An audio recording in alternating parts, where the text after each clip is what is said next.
Pak Sugeng Hartono, 67 tahun, pensiunan guru di Jakarta. Dok, saya sudah 3 kali jatuh dalam 6 bulan terakhir. Istri sampai takut ninggalin saya sendirian di rumah. Dulu saya orangnya aktif. Tiap pagi jalan kaki keliling komplek. Sekarang jalan beberapa meter aja udah capek. Sendi-sendi kaku semua, terutama lutut sama pergelangan kaki. Yang bikin sedih, kemarin saya jatuh di kamar mandi. Istri dengar suara gedebuk, langsung teriak-teriak panik. Saya nggak bisa bangun sendiri, harus dibantu tetangga. Dokter di puskesmas bilang ini wajar karena usia. Tapi saya nggak terima. Masak di umur 67 tahun udah nggak bisa mandiri? Ada temannya malah umur 70 masih bisa naik motor. Istri bilang mungkin karena makanan. Soalnya saya suka banget makan terong balado, kentang goreng, paprika hijau tumis. Hampir tiap hari ada di menu kita. Anak saya yang dokter di Surabaya sempat bilang, "Pak, coba perhatikan pola makan. Beberapa sayuran bisa bikin peradangan di sendi." Tapi saya bingung, sayuran kan sehat semua. Sekarang saya takut makan apa-apa. Takut salah pilih malah bikin tambah parah. Padahal dulu saya nggak pernah mikir soal makanan. Makan apa aja yang penting kenyang. Yang paling bikin frustrasi, cucu saya yang kecil jadi takut main sama kakek. Dia bilang sama mamanya, "Kakek kok sering jatuh? Aku takut." Hati saya hancur dengarnya. Pak Sugeng, saya sangat memahami frustrasi dan kekhawatiran Bapak. Kondisi yang Bapak alami ini sangat umum terjadi pada lansia, dan Bapak tidak sendirian dalam menghadapi hal ini. Faktanya, menurut penelitian dari National Institute on Aging, 1 dari 3 lansia mengalami jatuh setiap tahunnya. Dan benar, pilihan makanan memainkan peran yang sangat signifikan dalam hal ini. Apa yang dikatakan anak Bapak itu benar. Beberapa sayuran yang kita anggap sehat ternyata bisa memicu peradangan kronis, terutama pada lansia yang sistem kekebalannya sudah melemah. Tapi kabar baiknya, dengan penyesuaian pola makan yang tepat, banyak pasien saya yang mengalami perbaikan dramatis dalam 2 minggu. Mobilitas membaik, energi meningkat, risiko jatuh menurun. Hari ini saya akan berbagi pengalaman nyata dengan pasien lain yang kondisinya sangat mirip dengan Bapak. Mari kita diskusikan bersama dengan beliau langsung. Saya akan jelaskan 3 sayuran yang sebaiknya Bapak hindari dan 3 sayuran yang wajib Bapak konsumsi. Ini bukan teori, tapi berdasarkan penelitian Harvard Medical School yang baru dipublikasi. Sebelum kita masuk ke pembahasan, tolong like, subscribe, agar kamu tidak ketinggalan video informasi kesehatan setiap harinya. Mari kita mulai konsultasinya. Sekarang saya akan perkenalkan Bapak dengan Bu Endang, 65 tahun, yang mengalami masalah serupa dan sudah berhasil mengatasinya dengan mengubah pola makan sayurannya. Bu Endang, bisa ceritakan kondisi Ibu sebelum menerapkan pola makan yang baru? Wah Dok, dulu saya sama persis kayak Pak Sugeng. Dalam 8 bulan terakhir saya jatuh 4 kali. Yang paling parah waktu jatuh di tangga. Anak saya sampai bawa ke IGD. Untung nggak ada yang patah. Tapi dokter IGD bilang kalau jatuh lagi bisa berbahaya. Sehari-hari saya merasa lemas terus. Jalan dikit aja udah ngos-ngosan. Terus sendi-sendi kayak berkarat gitu. Susah digerakkan, terutama pagi-pagi. Dok, saya juga suka banget makan terong, kentang, paprika hijau. Hampir tiap hari ada. Saya pikirkan sayuran, pasti sehat. Ternyata salah besar ya Dok. Pak Sugeng, Ibu Endang ini dulunya bahkan lebih parah. Sampai perlu tongkat untuk jalan. Tapi lihat sekarang, beliau bisa jalan normal lagi. Iya Pak, sekarang saya bahkan bisa jogging ringan. Bu Endang, tolong jelaskan ke Pak Sugeng, sayuran apa saja yang Ibu hindari dan konsumsi sekarang? Baik Dok, Pak Sugeng, saya sekarang pantang terong, paprika hijau, kentang putih. Gantinya saya rutin makan brokoli, bayam, wortel setiap hari. Dalam 2 minggu pertama aja udah terasa bedanya. Sendi nggak sekaku dulu, energi mulai naik. Yang paling saya rasakan, keseimbangan tubuh jadi lebih baik. Kalau dulu jalan di permukaan yang sedikit nggak rata aja udah goyang, sekarang lebih stabil. Pak Sugeng, perubahan yang Bu Endang alami ini bukan kebetulan. Ada sains di baliknya. Mari kita bahas satu persatu kenapa 3 sayuran tadi harus dihindari lansia. Pak Sugeng, Bapak merasakan nggak setelah makan terong atau kentang, badan jadi lebih lemas atau sendi lebih kaku? Iya Dok, sekarang saya ingat-ingat, emang sering gitu. Nah itu dia. Tubuh Bapak sudah memberikan sinyal. Cuma karena gejalanya bertahap, kita sering nggak sadar. Pantas aja saya merasa makin lama makin turun kondisinya. Bu Endang, setelah menghindari 3 sayuran tadi, ada perubahan apa lagi yang ibu rasakan? Tidur jadi lebih nyenyak dok, nggak sering terbangun karena kaki kesemutan. Terus pencernaan juga membaik. Dulu sering kembung, sekarang nggak. Yang paling penting, kepercayaan diri naik karena nggak takut jatuh lagi. Pak Sugeng, melihat testimoni Bu Endang, apakah Bapak tertarik untuk mencoba pola yang sama?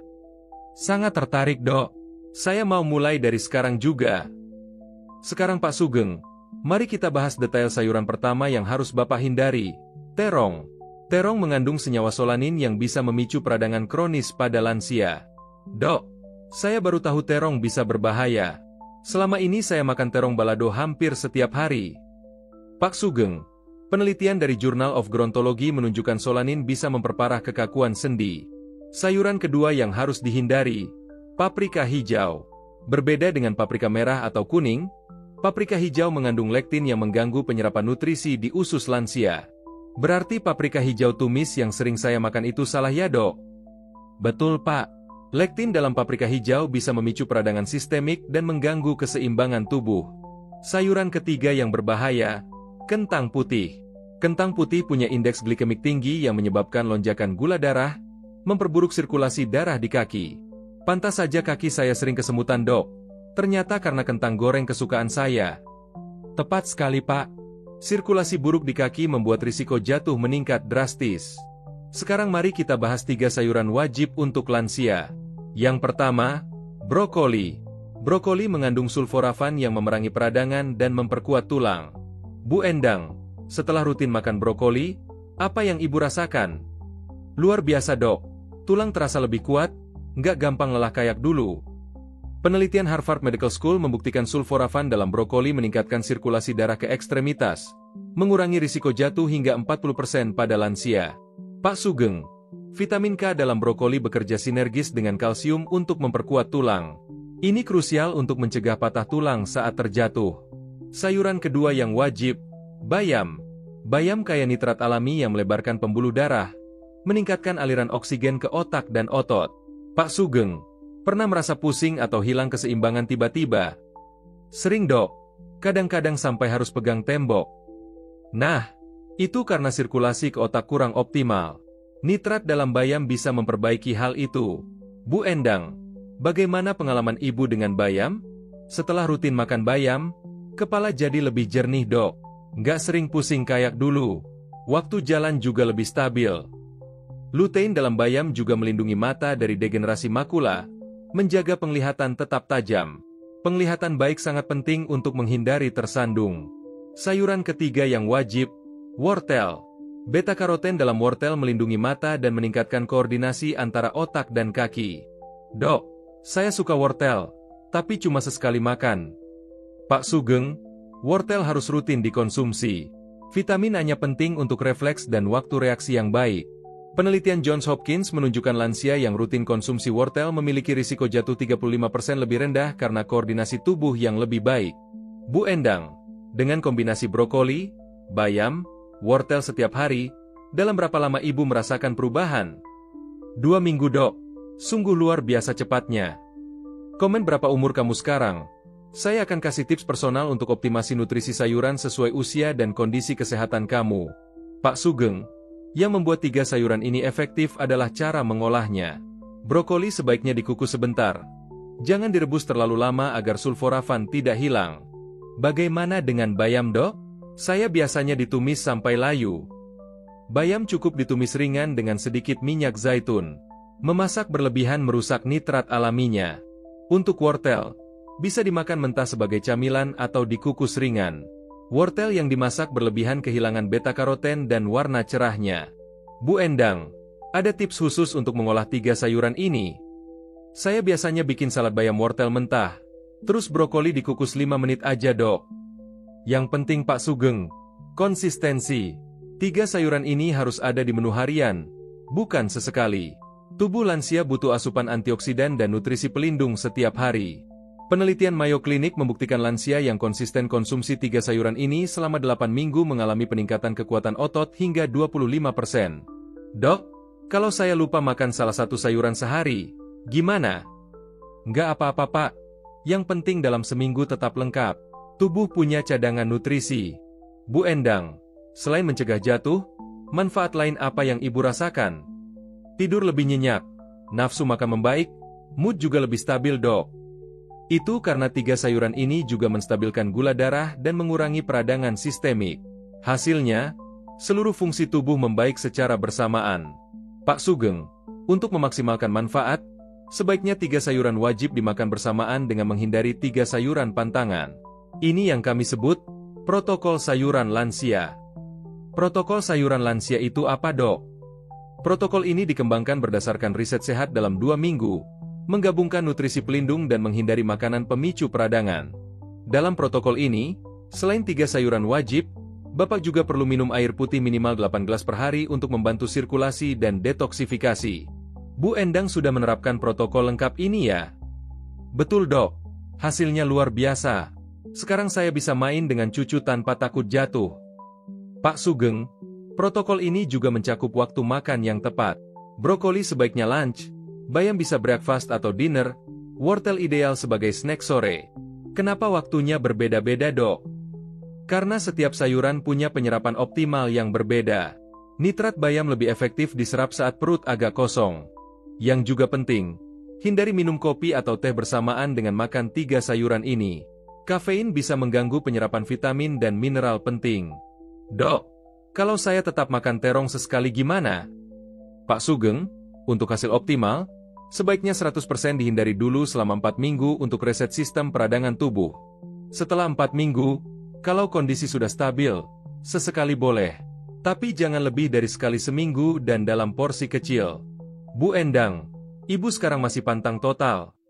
Masih, Dok. Soalnya saya udah ngerasain enaknya hidup tanpa keluhan. Ngapain balik yang dulu? Pak Sugeng, itu dia kunci sukses Bu Endang. Beliau memilih kesehatan jangka panjang daripada kepuasan sesaat. Sekarang mari kita buat rencana implementasi untuk Bapak. Mari kita susun menu harian Pak Sugeng. Sarapan, telur dadar bayam dengan wortel parut. Ini memberikan protein dan 2 sayuran wajib sekaligus. Wah, enak tuh, Dok. Saya suka telur dadar. Betul, Pak. Lunch, nasi dengan brokoli kukus dan ayam. Brokoli sebagai sayur utama, bukan pelengkap. Untuk snack sore, wortel baby mentah atau wortel kukus.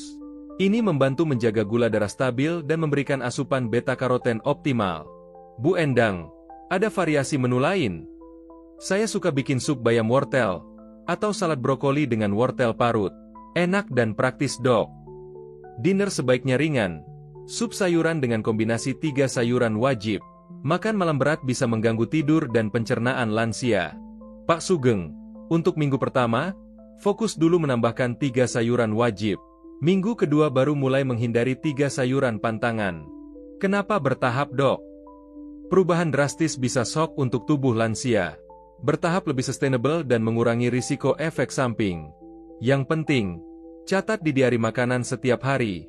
Tulis apa yang dimakan dan bagaimana perasaan tubuh. Ini membantu monitoring progres. Bu Endang punya tips praktis untuk berbelanja. Saya selalu beli brokoli, bayam, wortel setiap 3 hari. Fresh lebih baik daripada yang udah lama. Untuk penyimpanan, brokoli tahan 5 hari di kulkas, bayam 3 hari, wortel bisa seminggu. Jangan sampai sayuran layu karena nutrisinya berkurang. Pak Sugeng, kalau bosan dengan rasa, bisa tambahkan rempah seperti bawang putih, kunyit, atau jahe. Ini malah menambah efek antiinflamasi. Boleh pakai bumbu penyedap nggak, Dok? Sebaiknya hindari MSG dan penyedap buatan. Gunakan garam laut atau kaldu ayam alami saja. Yang terpenting, libatkan keluarga. Istri Pak Sugeng juga sebaiknya ikut protokol ini. Dukungan keluarga sangat membantu konsistensi. Bu Endang, keluarga Ibu gimana responnya? Awalnya ragu, tapi setelah lihat perubahan saya, sekarang semua ikut pola makan yang sama, Dok. Pak Sugeng, dalam 2 minggu pertama mungkin ada detox efek seperti sedikit lemas. Ini normal karena tubuh sedang membersihkan racun dan peradangan. Bu Endang, bisa ceritakan perubahan hari demi hari yang Ibu alami? Hari ketiga tidur mulai nyenyak. Hari ke-7 sendi nggak sekaku pagi-pagi. Hari ke-10 udah berani jalan jauh. Hari ke-14 bisa naik tangga tanpa pegangan. Sekarang 3 bulan, saya bahkan ikut senam lansia lagi. Yang paling membanggakan, cucu saya sekarang bilang, "Nenek kok jadi kuat sih? Dan mau main lagi sama saya." Itu yang bikin saya paling bahagia. Pak Sugeng, testimoni Bu Endang ini bukan satu-satunya. Dari 500 pasien lansia yang menerapkan protokol ini, 85% mengalami perbaikan mobilitas dalam 2 minggu. Sungguh luar biasa, Dok. Saya jadi optimis banget sekarang. Besok saya mau langsung mulai protokolnya. Sikap positif Pak Sugeng akan mempercepat proses penyembuhan. Bu Endang, ada pesan untuk Pak Sugeng. Pak, jangan ragu. Dulu saya juga skeptis, tapi sekarang hidup saya berubah total. Semangat ya, Pak. Yang membuat saya bangga sebagai dokter, melihat pasien seperti Bu Endang dan sebentar lagi Pak Sugeng bisa hidup mandiri dan berkualitas di usia senja. Pak Sugeng, Bapak tidak sendirian dalam perjalanan ini. Ada ribuan lansia lain yang sedang menerapkan protokol sayuran yang sama di seluruh Indonesia. Di komunitas sehat dalam 2 minggu, banyak lansia yang saling berbagi tips dan memberikan dukungan moral. Kita semua saling membantu mencapai hidup yang lebih sehat. Share video ini ke keluarga teman yang sudah lansia. Mereka akan berterima kasih. Informasi ini bisa mengubah kualitas hidup mereka secara dramatis. Ingat, penuaan bukan berarti harus menerima penurunan fungsi tubuh. Dengan pilihan makanan yang tepat, lansia bisa tetap aktif, mandiri, dan bahagia. Mari kita bangun komunitas lansia Indonesia yang sehat dan tangguh. Bersama-sama kita buktikan bahwa usia hanyalah angka. Yang penting adalah kualitas hidup. Pak Sugeng, saya sangat terkesan dengan semangat Bapak hari ini. Perubahan dimulai dari tekad kuat seperti yang Bapak miliki sekarang. Sebagai dokter, tidak ada yang lebih membahagiakan daripada melihat pasien mendapatkan kembali kualitas hidup mereka. Kesehatan adalah investasi terbaik untuk masa depan. Jika kamu suka dengan pembahasan ini, tolong komen masalah apa yang sering kamu keluhkan agar kita bahas di video berikutnya. Jangan lupa like video ini, subscribe channel Sehat dalam 2 minggu, aktifkan notifikasi, dan bagikan ke orang-orang tersayang. Karena kesehatan adalah harta paling berharga.